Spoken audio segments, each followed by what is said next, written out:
কোরবানির হাটের জন্য পশু পরিচর্যায় ব্যস্ত খামারিরা। খাওয়ানো হচ্ছে খড় ও ঘাসের সঙ্গে দানাদার বিভিন্ন খাবার।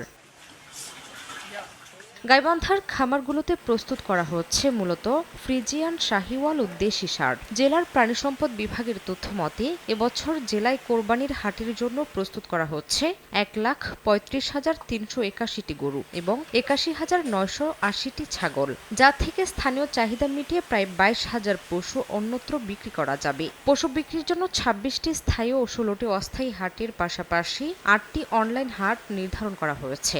তবে এবার গোখাদ্যের দাম বেশি হওয়ায় পশুর ন্যায্য দাম নিয়ে দুশ্চিন্তায় খামারিরা। পাশাপাশি দেশের বাজারে ভারতীয় গরু প্রবেশ বন্ধে ব্যবস্থা নেওয়ার দাবি তাদের। কোরবানির জন্য আমরা প্রাকৃতিক খাবার খেলে দিচ্ছি, অনেক বড় হয়, একটু লাভবান হওয়ার জন্য। সামনে ঈদকে উপলক্ষ করিয়া আমরা ভুট্টা, ধান, চাল একসঙ্গে ভাঙ্গিয়া ওই খয় মোটা তাজা করে বিক্রি করার জন্য। আমরা সার বা অন্য কোনো জাতীয় জিনিস ব্যবহার করি না। সকালে খেলেই খুদের ভাত, তারপরে ধানের গুঁড়া, তারপরে ভুট্টে, ধান, গম এলে মিক্স করিয়া ভাঙ্গিয়ে খেলেই। শীর্ষের অনুভূতি থেকে মুক্তি দেয় মাত্র 30 সেকেন্ডে। Pepsodent sensitive expert. অনেক কিছু খিলাচ্ছি মোটা তাজা করার জন্য, বিক্রি করব এই জন্য আমরা সেইভাবে খিলান করতেছি। এখন ধোয়া পাগলা হবে, মোষ আছে, গাভী আছে, আর আছে, অনেক ধরনের জিনিস আছে এখানে।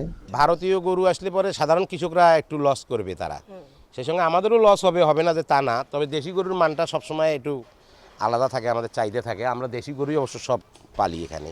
খামারিদের প্রাকৃতিকভাবে পশু লালন পালনের পরামর্শ দেওয়া হচ্ছে বলে জানায় প্রাণী সম্পদ বিভাগ। ক্ষুদ্র খামারি প্রান্তিক কৃষক যারা আছে তাদের গরু বিক্রির জন্য অবশ্যই ফেসবুকের মাধ্যমে আগাম তাদের তথ্য, তাদের গরুর ছবি, আনুমানিক ওজন, আনুমানিক মূল্য সহ তারা শেয়ার করবে। এদিকে পশুর হাটে মহিষের চাহিদা পূরণে পিছিয়ে নেই খামারিরা। দিনাজপুরের হাকিমপুরে প্রস্তুত করা হচ্ছে 138টি মহিষ। মাঝারি ও সর্বোচ্চ 1400 কেজি ওজনের মহিষও পালন করা হচ্ছে উপজেলার খামারগুলোতে। শামীমা শাম্মী, সময় সংবাদ।